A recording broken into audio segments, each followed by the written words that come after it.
Area and Integration by Justin D'Souza. The learning objectives of this lesson are to estimate the area under a curve on a given interval using rectangles and to compute the area under a curve using summation and limits. The keywords are Riemann sum, right endpoint, left endpoint, and midpoint. Here you can see, imagine there's a curve like this. You want to find the area. We know the area of certain shapes, say triangle, square, circle. But if it's a curved shape, we don't exactly know what is the area. We don't have a set formula. So what we can do is we can convert that particular shape into known shapes. See over here you can see they have made it into rectangles. Now over here this is not accurate, but it's close enough. And if you subdivide it into smaller rectangles, many rectangles, then you'll get more accurate answer. And then if you add up all the areas, you're going to get the total area. So this is what we do. We find the interval over here, length, and the height over here, and then we solve it up. Now, if it's this interval from say A to B, we need to find the summation of all from whatever the intervals we divide, right? From 1 to n number of intervals. And then what is this? Area is basically given by height into width, or depth, you can say. Over here the height is this function of xi, depend, and this is delta x, that is the right. So over here f of xi into delta x gives you the area depending on the number of intervals you divided. If you divide into 10 intervals, it'll be 1 to 10. Here we have a problem to approximate the area under the curve y equals f of x for this function on the interval 0 to 1 for using 10 rectangles and 20 rectangles. So let's see what is given to us. F of x is given. This number of rectangles is n, and over here this interval is generally written as AB. So now we just now saw a formula, that is summation as I tends to 1 till n, and we have f of xi multiplied by delta x. Now this delta x is basically how many intervals you can divide. Now imagine this is the curve. Now since the x squared is negative, it will be curving downwards. This is not accurate, but just for example, from 0 to 1. Now I need to split this from 0 to 1. How many rectangles? 10 rectangles. So 1, 2, 3. It'll be divided into 10. So what will be this width? That is delta x. Now this width will be, if you're making 10 rectangle from 0 to 1, from 1 divided by 10 will be 0.1. So that is how we can easily get it. But there is a formula also. If it is, say for example, decimal point and everything, and if you're getting confused, there's a simple formula for that. Delta x is given by b minus a divided by n. What does this say? It's the upper limit minus the lower limit divided by n, the number of intervals you're dividing into. So here it is 1 minus 0 divided by 10, so it's 1 by 10. You can write it, keep it like this, or you can write it as 0.1 as well, that's fine. Now what happens over here, f of x? Now there are plenty of methods to solve. One is finding the height, drawing this, finding the height of the rectangle, or there are other methods. But if you remember in the last lesson, we had solved similar problems to find the summation. Only let's focus on this part now. This is just multiplied to all, so we can just find this answer and multiply it. Now we have x. We need to divide this into 10 rectangles, so 10 subdivisions, right? So what happens? We can't use 0 to 1. We need to make 0 to 10. But what are the changes we make? If you recall from the last lesson, the x over here, this x becomes, you can write in terms of I, but what is the subdivision? It's 0.1 I. So this is the thing. So xi becomes 0.1 I. So now we can just substitute over here. We know n is 10. So delta x is known. N equals 10. X is, so I've written over here xi. I'll just write it over here xi. Okay, xi. Now we have everything what we require. So I equals 1, n is 10. But now what is f of xi? Xi is 0.1i. Don't substitute directly this. You need to substitute x. See, this x is there, right? I'll just take it as xi. So this x becomes 0.1i. So everywhere, wherever there is x, you just write 0.1i minus 2 times 0.1i square, the whole squared. Sorry, this will be 0.1i is x, right? The whole thing becomes squared. And now this entire thing will be multiplied with zero point 0.1 itself. Now to solve this, we have seen formulas in the last lesson. So if it is just summation I, over here I equals to 1 to n, the formula is given into n plus 1 by 2. Same thing, when it's I squared, it becomes n into n plus 1 into 2n plus 1 divided by 6. I think these are correct. If I'm wrong, I'm sorry. But I think so. These are correct formulas itself, as I recall. So now you just substitute this and do it, or we can just put in the calculator and we can solve it. Now here, I'll just put this, after you find all this, you put over here in the formula. Now I'll directly put in the calculator and solve it. So here it will be shift and the sigma, and you can please do open the brackets where it's necessary. The outer brackets are fine, leave them, but this 2 multiplied by, open the bracket, zero point 0.1 into, now over here I doesn't work, we use x, close the bracket, minus 2, again open the bracket, 0.1 into alpha x, close the bracket, square it up, and now here it'll be 1 to 10, and the entire thing is multiplied by 0.1. So the answer is 0.33. So for the 10 rectangles, it will be, here you can see, the answer is 0.33. Now the method which they have used is different. They have used a very long method. I just realized now what they have done is, the heights 0.1 each time. Now we have done summation, right? They have put 0.1 over here for the first rectangle, sorry, and then solved over here. Then again the second one over here, again. It just takes forever. 10 times, not forever, it's just lengthy. Don't do that. Simpler methods are there.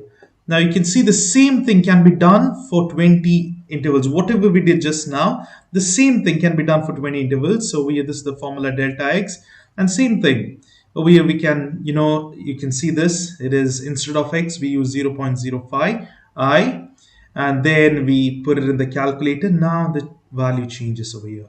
Now we can just see over here, I'll just change this. When we solve the formula, I'll just do the formula here. It is delta x is equal to b minus a by n, isn't it? B is 1 minus 0 divided by n is 20. Now it's 1 by 20, or that is 0.05. Okay, it's half of 0.01. Sorry, half of 0.1. So now what you do is just change that 0.1 to 0.5 over here, and even over here it will be 0.5, and then delta x also changes. Now before that, the rectangles are 20 here, and what is the delta x? That also changes to 0.5. The value is 33.25. That's the answer. Now same method can be used all the problems whichever is there in similar fashion. Now here the rectangles can be changed. Now this value also changes, okay, the delta x value. Now if the delta x value changes, then this also changes. It'll be delta xi, right? So this also needs to be changed. Now if you take a huge number, now if you take say 100, then just substitute that and you will get a value which is very close to the correct answer. I think so. There is over here, you can see they have told, as you keep on increasing the number of rectangles, over here we are done first 10, 20, and say this is 50, I guess. Now if you do more and more, it's 40 rectangles, sorry, you're going closer to the actual value. Okay, this is all approximations, but as you increase, it'll be more and more accurate. That's the thing. Now I will teach you a direct shortcut method, because if it comes in writing, you can do any method to solve this. Because we know basics of integrals, I'll show you another method. This is the function, right? Whenever you need to find the area of a curve and everything at a particular interval, you just integrate it. So that's something like this. If you integrate this curve, you get all the value till that specific interval. So integration, what does it mean? Integral of f of x means the integration of uh, 2x minus 2x squared. Just integrate it. That will be 2 into x squared by 2 minus 2 into x cubed by 2. Sorry, x cubed by 3. The power is increased and you write this plus c. Now here what happens is you have been given, this is the integration of this. That is the antiderivative, but you have been specified intervals 0 and 1, right? This what happens is you need to write it over here 0 to 1. The rule for applying this integral is upper limit minus the lower limit. What does that mean? Upper limit substitute over here minus the lower limit you need to substitute over here, and in this case the constant cancels off. Constant is not considered. Why? Because when you're substituting this anyways, it'll be c minus c, it'll cancel off. In your future problems, if you're using this method, don't write the c whenever you apply the limits. Directly ignore that because it'll cancel off anyways. But for now I will just use it and I'll show you how it cancels off. All you need to do is substitute the upper limit 1 instead of x here. 2 into 1 squared by 2 minus 2 into 1 cube by 3. Constant is just like that. Minus this entire terms minus the lower limit now. Lower limit must be substituted instead of x. It'll be 2 into 0 squared by 2 minus 2 into 0 cube by 3 minus, sorry, it's plus c. Now let's simplify. Over here it becomes 1 squared is 1. So it is 2 by 2, it's 1 basically. 1 minus, what happens over here? It's 2 by 3 minus 2 by 3 plus c. Now let's multiply this minus sign inside. But before we do that, it's going to be 0, right? 0 squared. Over here it's all 0. Over here also it's 0. Now this becomes minus c, cancels. It's 1 minus 2/3. What is 1 minus 2/3? 1/3 remain, right? So the answer is 1/3 or 0.3333.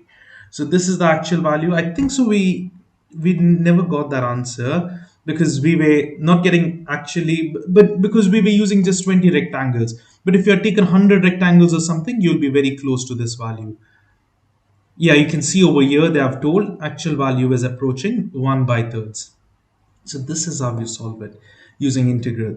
Please try to use this method all the time. You can get the answers easily. I'll explain through the other methods which are mentioned in the textbook, but I would highly suggest you do this in writing. Also, the answer can be checked easily in your calculators. Let's take our calculators now. All you need to do is press this integral symbol over here. It's just below the derivative. This is only for definite integral. What is definite integral? Whenever the intervals are mentioned, it's definite integral. Now it's 2 alpha x minus 2 alpha x squared. And what is the lower limit? It's 8. That's lower value 0 to 1 equals 1/3, and that's the answer. So this is how we can easily solve it up. And that's the thing. Now if you wanted to find the actual area under a curve, instead of using integration, we can use the limit to infinity. That means we are making the number of rectangles into infinite. That's a huge number of rectangles. So we are almost getting the accurate answer. So that's the thing. Basically, limit of this is integral itself, you know. So integral does the same thing. It takes the limit till infinite. This is same like the previous problem. It's exactly the same question, but it's just that they asked you to compute the area exactly. Now we basically find the limit till infinity, right? So we leave everything in terms of n, because how many rectangles are we dividing? They have not mentioned 10, 20, it's until infinite, right? So basically we leave it as n. So that's the only difference. So in the previous case, we used to get in terms of 0.1 or 0.2. Now we write it in terms of 1 by n. And then we can start solving the same thing, right? So over here it's I by n. We used to multiply what? Delta x into I. Now what is delta x? It's 1 by n. So I by n into 1 by n. And now this is what we need to solve. So you can try to solve this. Over here, all you do is substitute this first part instead of x, same like what we did just a while ago, right? But only thing is here it's in terms of n, and in the previous case we had 0.1 I or 0.05 I. So if you relate both the questions, you can understand that's exactly the same thing. Only the delta x value is different. So once you substitute everything over here, you get this. Now you can use the formulas and simplify it further. We know this formula is it's n into n plus 1 by 2 for summation I, whereas if it's I squared, it is n into n plus 1 into 2n plus 1 by 6. And then we solve it up and simplify how much we can. And then now we use the limit as it extends to infinity. But now if you look over here, it's in terms of n and n plus 1. You can write it as n squared minus 1 by 3n if you just simplify using the formula. Now what happens is you can easily compute it for different number of rectangles. If at all, the area by dividing into 200 rectangles, just substitute over here instead of n as 200. Whereas if you want for 500, just substitute over here for 500. You can see how the area is corresponding to 1/3. 1/3 means 0.333 indefinitely, right? Now, if you want to find the exact value for n number of intervals, all you need to do is limit as n tends to infinity. That will give you the answer 1/3. Now, here, if you integrate it, you will exactly get the same one we just did a while ago. So that's how we solve these problems. Here they have asked us to estimate the area under this particular curve, that is square root x plus 1 for this interval of 1 to 3. Now you can try this directly in the calculator, but we'll do that later on. Now you can use the integral method over here, but the thing is, we have not yet studied exactly how to solve this. It becomes U substitution method of integration, which we will solve in the coming lessons. For now, I will use the actual method, which is the prescribed method over here. So delta x needs to be found out. It is b minus a by n. B value is 3 minus 1 by n, and we get 2 by n. Now, what about the xi we generally consider, right? What about this value? Now, generally, when the interval starts from 0, we don't bother. We directly write, that whatever is the interval, delta x into I. But do you remember in the last lesson, we had a problem where the interval was not 0. It was starting from somewhere else. So then we need to add the lower limit. So over here, we need to add the lower limit. That will be a plus delta xi. So these are simple denotation. The formula may not be exactly the same, but this is just for understanding. I've written these formulas. Now here it'll be 1 plus, what is delta x? It's 2 by n, and multiplied by I will be 2i by n. We know the formula for the exact area is given by I is equal to 1 to n. It will be f of xi delta x. Now, what happens over here? That is, instead of x, we need to substitute this xi. And we have 1 plus 2i by n plus 1. And what is delta x? Delta x will be 2 by n. Now, this is all summation of I equals 1 to n. Now, this is square root. It's very complicated. We generally use computer software or graphing calculator, or the calculator which can solve this. Let's use a scientific calculators now. Now I've typed the entire equation. As you can see, it starts from 1, square root of 1 plus 2i. I is written in terms of x, that's alpha x, divided by n. Let's come to that in a minute. Plus 1 into 2 divided by n, and over here also n. Now what do we do in such case? So you can take n as a big number, but make sure you take it throughout the same number. Now the problem is, if you can type n and 999, but it'll never give you the answer. It'll take forever. I think so. You won't get the answer. It'll take maybe, it'll just stop working because the computations is too much to do, right? So start with a small number. What I usually do is I go 9. I don't go more than 50 at all. Okay? Because 9 is enough because see it's square root, right? The computations are complicated in such cases. So start with small numbers. Let me see. Okay, I'm getting it very quickly. So over here, when I do 9, it's coming quickly. So you can just increase it by, say, 20. Let's go with 20. And when you're changing 1 to 20, you need to change everything to 20. And over here as well. And you can see it is coming close to 3.47. That means the area is near to this. Let's just check the answer for a minute. Now see, as you can see, it is 47. We got 5147. As you increase this number, you will get a closer value. Let me just try 50 because you need to go bigger values, then you'll get it. And over here, as you can see over here for a minute, this is the same thing what we have got as well, and then they have just used CAS, that is computer algebra software. It's a programming calculator, and they get the accurate answer. Now, if you do the integral as well, you'll get the accurate answer. Now this is the correct answer. Okay, now as you increase the value, you will get 3.4478 as you increase. See, now we increase from 9 to 25 to 50. We are coming closer to 3.44. But the best way to get the accurate answer is, which I'll show you now. Just press this symbol over here. Type this equation, that's square root alpha x plus 1.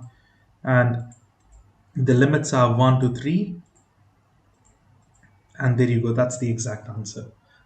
Now this is more accurate, you can say, because it shows you 7 8 over here. It's supposed to be 7 7. So this is how we can do it. Even over here, they have just got this step. Now, which we got over here after the substitution, they have got the step. That's it. And then they have put in the calculator and solved it out. I hope this is clear. And now, once you know this methods, we have a Riemann sum method. So Riemann is one of the famous scientists. He has found a lot of work in math and other fields. Now, the Riemann sums is one of the ways to find the area of a curved object, like, which is not defined basically, the area of such objects easily by this particular formula. Now, it's similar to what we just now saw. Yes, but he has demarked 3 different ways. See, now there was an error, right, formed. One thing, you can take it as a right endpoint. Now, when you're doing the rectangles, this is the curve. Now imagine you're taking the right endpoint on the curve, then there will be extra area formed throughout, isn't it? So this particular approximation will give you an error, and this will be over approximating. Basically, whatever the answer you get is more than the actual answer. Whereas if you want to approximate this area and you take the left endpoint method, over here you're under approximating because there's so many blank spaces which is not accounted for. So what happens is, if you take the midpoint method, if you exactly put in the midpoint, then you will get the accurate answer. It will be more accurate to your integral method. Now you might be thinking it's so simple, right? No, but the values are not that easy to find. Okay, the only difference is, see, whatever we do xi, right? So that I must be included with -1. So it is very simple. Now, whatever we did just now, so we do xi is equal to what? The first number a. If it is 0, it's not there. Otherwise, a plus delta x into I, isn't it? Here, the I changes to I minus 1. This is the only difference for left endpoint. And now, what happens when it is the midpoint? This entire thing changes. You can see over here, this is what we need to write. That's Ci, right? So Xi is Ci. This basically becomes, this changes, okay? So this is the thing, what happens over here. Now this will become, this entire thing, you need to just substitute over there. So whatever you do for the midpoint will be the more accurate one. Now you can see over here, the n values are given, the interval is given, the same thing which we just now did for different intervals, for different n values, for left endpoint, right endpoint, and midpoint. And over here, they have directly used the CAS and the computer software and done these points. But you can do the method which we have just a while ago did it, right? The same method, and you can see the difference. The left endpoint is giving us less approximation. For this particular graph, the left endpoint, see this is the left endpoint, it'll give lower answers. Why? Because many blank spaces are there. So you can see it's lower. Whereas the right endpoint was giving over approximation, whereas the midpoint method gives you the accurate answer. Now, if you use the calculator we just now saw, let's again just look into it. Here, this is the midpoint method form. Whatever you get the answer in the midpoint is similar to what you do in your calculator as well. So this is how we can solve it, and different n values. You can see as you increase the n, the answer gets more and more accurate. But look over here, for 5,000, almost all the three values are same because n is 5,000, right? It's a huge value. But it's very hard to solve 5,000. We just approximate it for a small value. Let's do 10. When you do the left endpoint, it's not accurate. Right endpoint, it's not accurate. The midpoint is very accurate. Now, the initial problems we did by the right endpoint method, that's just xi, right? Now, actually, if you do the midpoint, it is more accurate. But it's just a bit lengthier. You can always check your answers from here. So that's the thing. Over here you can see they're just telling that it's almost close enough when you take larger n values, but when it's lower n values, the midpoint method is the most accurate. And that's the end of this lesson. I hope you found it helpful. Just try to remember the formulas of summation from the last lesson. You can find the last lesson, the previous lesson of sum and summations in the description as well. So please be thorough with that, and then this will be much easier. Please do share my video with your friends, and please do subscribe to my channel if you're not yet subscribed. And if you have found it helpful, if you have learned something new, please do hit the like button. Until the next video, wish you all happy learning.